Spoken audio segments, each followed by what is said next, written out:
السلام عليكم. لا تنسوا الاعجاب بالفيديو والاشتراك في القناة تشجيعا لنا لنستمر بنشر المزيد إن شاء الله. كواليس احتفال لاعبي المنتخب بالتأهل لكأس العالم 2026، مشهد رائع ما لام تشاهد على التلفاز.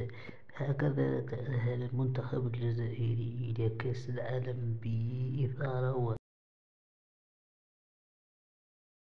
اللاعبين ساهموا في هذا التأهل، منهم على رأس القائمة بيتكو فيتيش واللاعب رياض محرز اللي قاد المنتخب ديالو.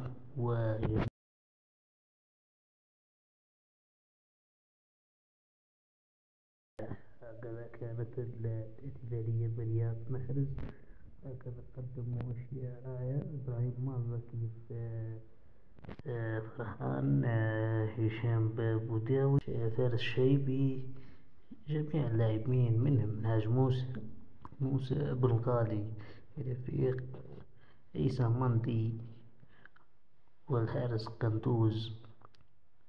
هكذا كانت الإطارة جدا جيدة. هذا المدرب بيتكوفيتش، يوسف باللايلي، بغداد بن-نجاح، ورئيس اتحادية صادي.